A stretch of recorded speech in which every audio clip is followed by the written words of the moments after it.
Students हम बात करेंगे प्रॉब्लम के ऊपर जो कि factoring difference of square of two terms के ऊपर हम बनाएंगे। मतलब कि आपके पास दो टर्म्स हैं, ठीक है, और उनका स्क्वायर है, मतलब ए स्क्वायर और बी स्क्वायर, और फिर हम इनके दरमियान जो अलजेब्रिक ऑपरेशन लिखेंगे वो माइनस का लिखेंगे।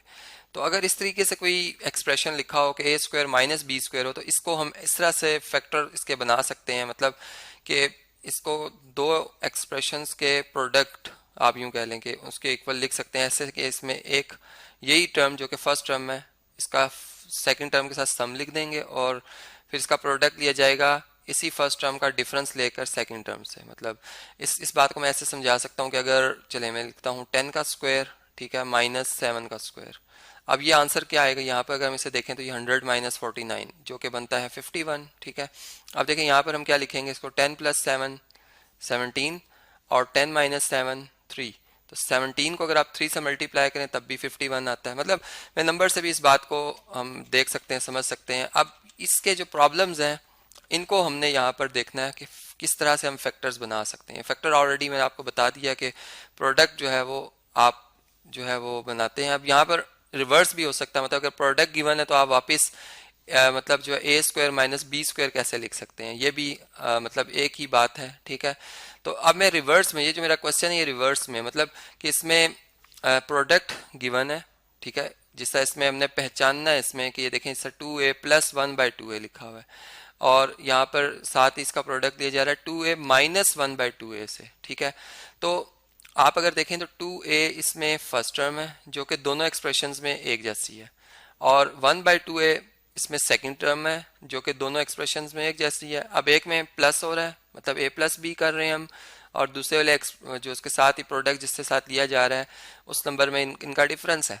तो ये इस फार्मूला के तहत किसके इक्वल हो जाएगा, फर्स्ट टर्म का स्क्वायर, फर्स्ट टर्म का स्क्वायर जो कि 2 है, 2a है, इसका स्क्वायर माइनस बी टर्म मतलब जो सेकंड टर्म है तो 1/2a है, इसका भी स्क्वायर, ठीक है।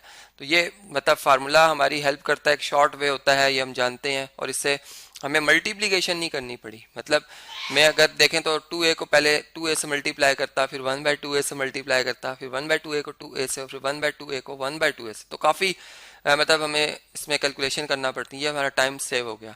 अब देखें लॉ ऑफ एक्सपोनेंट के मुताबिक जो इसके अंदर जितने भी मतलब जो प्रोडक्ट बन रहा है, जितने भी नंबर्स से मिलकर ये बन रहा है, इनके फैक्टराइज फॉर्म में नंबर लिखा हुआ है 2a, तो इसका स्क्वायर जब करेंगे तो 2 का भी स्क्वायर होगा और a का भी होगा। मतलब ये 2 का स्क्वायर 4 और a का स्क्वायर a स्क्वायर आ जाएगा। इसी तरह 1 का स्क्वायर, चूंकि अब इसमें न्यूमरेटर में 1 है, 1 का स्क्वायर 1 ही होता है, और डिनोमिनेटर में जैसे 2 लिखा है तो 2 का स्क्वायर आएगा 4 और a का स्क्वायर आएगा a स्क्वायर।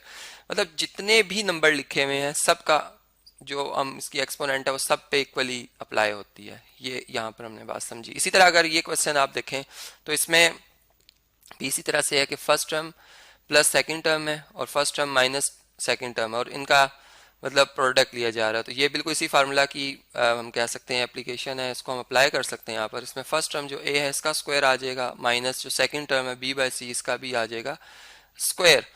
तो ये बन जाएगा a का स्क्वायर और ये बन जाएगा b square over c square, b square over c square. तो ये आपका आंसर आ गया यहाँ पर, ये आपका आंसर आ गया यहाँ पर, ठीक है। आपने वो वापस एक्सप्रेशन ढूंढ लिया जिसका ये प्रोडक्ट था, फैक्टर से वापस उस एक्सप्रेशन तक पहुंचे हम, ठीक है। इस तरह अगर इस क्वेश्चन को आप देखें तो इस क्वेश्चन में अब इस तरह से है कि ये भी first term plus second term है और ये साथ में first term minus second term है। अब इसमें फर्स्ट टर्म का स्क्वायर, फर्स्ट टर्म है जी हमारी x पावर m, ठीक है, इसका स्क्वायर, और माइनस सेकंड टर्म जो है y पावर m है, इसका भी स्क्वायर। अब लॉ ऑफ एक्सपोनेंट ये कहते हैं, मतलब इसमें जो प्रॉपर्टी है उसके मुताबिक ये बात समझ आती है हमें कि जो पावर्स हैं वापस मल्टीप्लाई होती हैं, ऐड नहीं होंगी यहाँ पर, ठीक है। ऐड नहीं कर लेना आप कहीं कि 2 प्लस m लिखते हैं, ऐसा नहीं होगा। यहाँ पे हम क्या लिखेंगे 2 multiply by m, 2 multiply by m। चूंकि स्क्वायर जो होता है वो उसकी जो डेफिनेशन है वो यही है कि आप उस नंबर को अपने आप से एक दफ़ा मल्टीप्लाई कर रहे हो, मतलब x पावर m को अपने आप से एक दफ़ा मल्टीप्लाई कर रहे हो, तो फिर बेसिस सेम और पावर ऐड हो जाती है तो m प्लस m आएगा जो कि फिर 2m हो जाएंगे, मतलब 2m हो जाएंगे।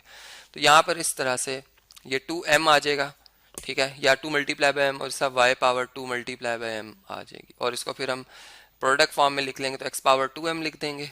मतलब 2 मल्टीप्लाई बाय m में हमने भी m को मल्टीप्लाई करना है और 2m में मल्टीप्लाई करने के बाद जो आंसर है वो लिखा हुआ है, ठीक है। इसी तरह y पावर भी 2m आ जाएगी। ये बात समझ गए आप? तो ये वापस वही एक्सप्रेशन बन गया जिसका ये ऊपर प्रोडक्ट था, ठीक है।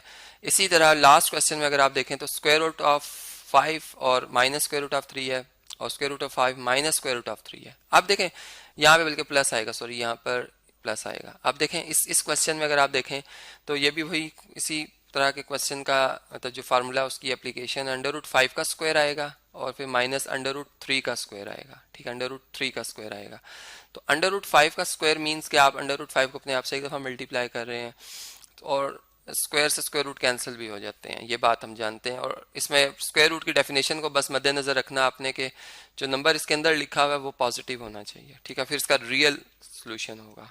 तो ये बात सामने रखते हुए हम देखेंगे ये 5 आ जाएगा, यहाँ पे स्क्वायर स्क्वायर रूट से कैंसिल हो जाएगा, 3 आ जाएगा। 5 में से 3 का डिफरेंस आप जानते हैं 2 के इक्वल होता है। तो ये वो हमारा नंबर है जो कि इस तरह से लिखा गया था कि उसको उन्होंने मतलब सम और डिफरेंस ऑफ 2 टर्म्स का मतलब जो आप यूं कह सकते हैं प्रोडक्ट लिखा हुआ था, या इसको अगर मैं रिवर्स में कहूँ तो यूं कह सकता हूँ कि स्क्वायर ऑफ मतलब square of sum of square of difference of 2 terms, ठीक है, square of difference of 2 terms. तो वो इस तरीके से हमने इस फार्मूला को अप्लाई करते हुए इसको पहचाना कि आखिर कौन सा नंबर लिखा हुआ है, ठीक है। अब इसके कंसेप्ट लेक्चर में मैंने काफ़ी आपको डिटेल में समझाया हुआ है, आप वहाँ से भी मतलब अगर अपनी और रिवीजन करना चाहते हैं तो वहाँ से भी देख सकते हैं। और ये कुछ प्रॉब्लम्स भी मैंने शेयर किए ताकि हम इनको अप्लाई भी कर सकें, इस फार्मूला को अप्लाई करते वक्त भी इसको समझ सकें।